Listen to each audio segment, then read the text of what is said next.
Zeno here, and in today's episode, we're going to be talking about the Tottenham v Manchester United game.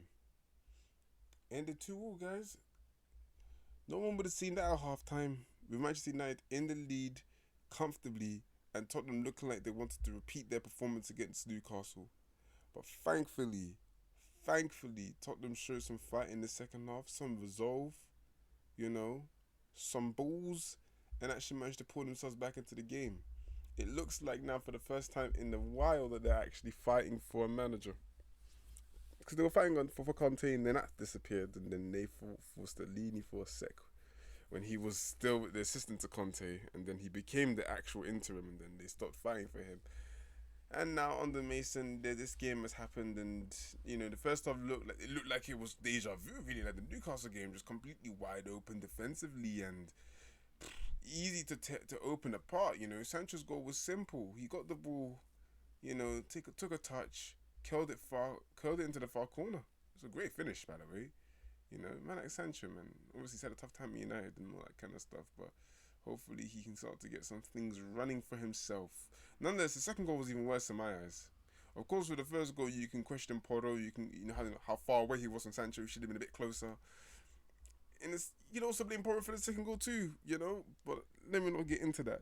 Rashford gets the ball. Eric Dyer knows he's right-footed, so he's very, very clearly showing him to his left. Now we know Rashford is that guy now. All right, nowadays he is that guy. Yeah. Sancho just takes onto his left, takes a touch, puts it back in the net. Simple. He made that look like an absolute clown. He should know that Rashford, his compatriot, has a left foot on him. He can definitely take a chance on that left side. But despite how poor they were defensively, Tottenham did have chances. Mainly falling to Richarlison. He's getting the ball, making the runs in behind Wan-Bissaka. When Wan-Bissaka isn't defending 1v1, he's not too great at anything else, much else. Nonetheless, the ball comes in numerous times to Richarlison, and no one's in the box. No one's in the box. He just puts the ball across the box. There's no one there. Sometimes there'll be, a rare Perisic,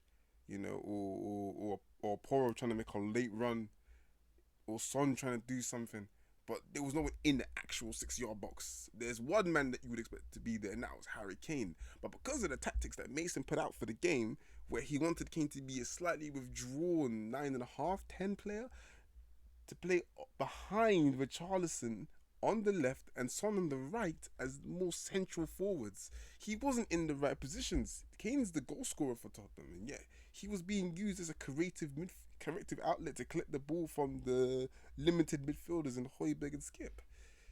Tactically, it makes a lot of sense, but then who's going to score the goals? Because Son's been out of touch this season, and Richarlison's been even more out of touch. 22 appearances this season, no goals. Everyone's joking about how this centre-back got more goals than him, that centre-back got more goals than him. It's embarrassing, man. It's their record signing. Yeah, and he's scoring goals for fun for Brazil. We saw that in the World Cup. He scored probably the best goal of the tournament, and yet here he is, not even being able to take a shot from certain positions. It's like, where's the confidence gone? It's bad. But when you don't score any goals in a league season, it's tough to have that confidence, despite the price tag and how much the club that's just bought you values you. But a lot of times he got the ball in behind. He was making very good runs. Obviously, as we know, Richarlison's been living most of this season offside. Boy, he scored I think 3 or 4 goals this season, but they've all been offside. Not ideal, is it really and truly for his confidence? But soon he will score, and then they'll all start go again. Especially if Kane leaves, which he probably will. But all in all, the first half was weak. United just looked like they were in control without actually having to do too much. They were just dangerous on the counter. Tottenham did try to put pressure on, which is a bit better than what they were doing against Newcastle, but nothing was coming out of it, and it just looked like it was going to be a simple win for Manchester United, reminiscent of the other time they played earlier in the season at Old Trafford. Of a game that really infuriated me, to be honest. If you guys know, you know. Anyways, in the second half though, suddenly a switch was flicked. Suddenly Tottenham had the fire in their belly, and they wanted to fight. They wanted to get back into the game. It started off a bit slow second half. United still had some chances, but Tottenham went for it. Porro puts the ball in the back of the net with a crisp little volley with the outside of his boot. It was beautiful. I can't even sit down here and deny that. Obviously, there's been a lot of criticism around him since he's joined from Sporting. We know that he can't defend that well. This shouldn't be a surprise to anybody that actually knows who Pedro Porro is. He can't defend. It's fine. He's not an amazing defender. That's not why we bought him. We have Emerson Royale who can defend. We bought him because of his attacking abilities and the extra he can give Tottenham on that side of the pitch compared to someone like Emerson. And he showed it. He showed it in glimpses.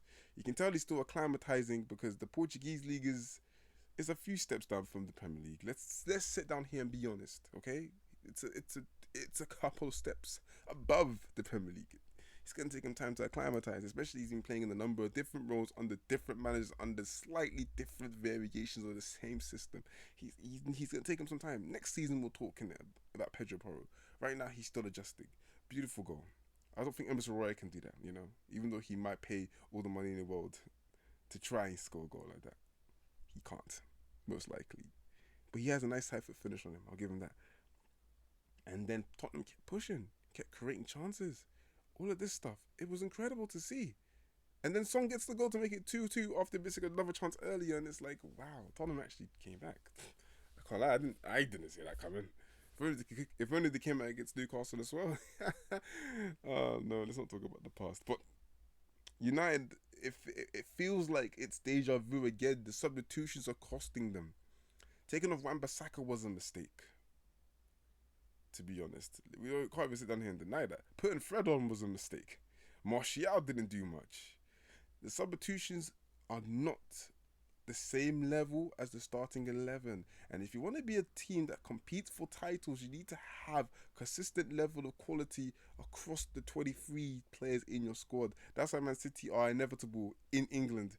Because of that fact, they have equal quality, or even better quality off the bench. No other team can really have that. Liverpool had it for a little bit, for a couple years, and that's why they were pushing them. But even with Liverpool, it was very top heavy, their squad, and now it's been completely exposed for everyone to see this season.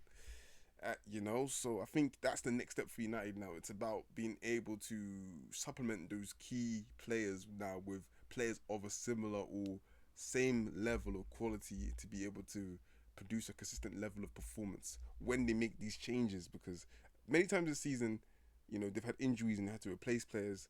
They're not playing with their first choice centre-back pairing. Martinez and Varane are both injured. So they're having to play Dallo left back because Shaw is playing as a centre-back and all of this kind of stuff. And they've been able to find solutions, which is a good sign. Ten Hag has had a very good season for United. That can't be denied. He's been able to find solutions and find ways for United to win games when they're even in the most compromised of positions. But in this game, it happened even with games early in the season. The games against Sevilla. In fact, the first leg in particular, where literally substitutions costed the game, and the same thing has happened again where they were 2-0 up in control, and they've just completely lost it. They've literally gotten worse as the game has gone on, and the substitutions instead of those substitutions giving them a chance to get better, it's actually made them worse.